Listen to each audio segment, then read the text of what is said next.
Vous êtes donc, Sylvain Maillard, porte-parole aussi de Benjamin Griveaux, donc en vue des municipales. On a l'impression quand même que Benjamin Griveaux, il a du mal à rassembler. Toujours pas de soutien de Cédric Villani. Eh bien, ce n'est qu'une impression. Parce que la réalité et aussi le choix de la Commission nationale d'investiture d'En Marche, elle s'est faite aussi sur ce critère-là. Qui rassemble le plus ? Et la réalité, c'est que celui qui rassemble le plus, c'est Benjamin Griveaux. C'est aussi pour ça qu'il a été choisi. Il Cédric rassemble Villani le plus donnera sa réponse en septembre. Est-ce que vous en savez plus ? La politique parisienne ne se fait pas uniquement autour d'un candidat, Cédric Villani, enfin d'un ancien candidat, Cédric Villani, ou d'un autre. Elle se fait autour de la réalité de ce qu'est le tissu parisien.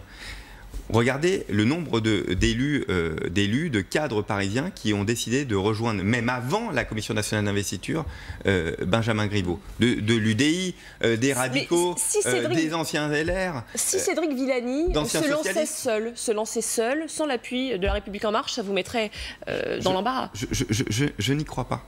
Je ne crois pas que Cédric Villani, il a toute sa place avec nous.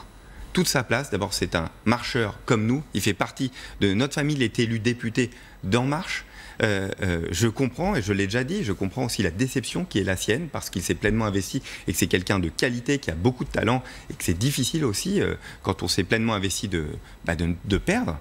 Mais la réalité, c'est qu'il a toute sa place dans notre équipe, auprès de Benjamin Griveaux, de faire en sorte de sa voix et des idées. Mais la question, c'est ce que lui veut, parce que je ne sais pas si vous avez lu le Parisien aujourd'hui, visiblement, il est à 200% déterminé. Vous savez, je ne fais pas de la politique depuis très longtemps, mais ce que je sais, c'est qu'il ne faut pas tout écouter ce qu'il y a, ou prendre pour argent comptant tout ce qu'il y a dans les journaux.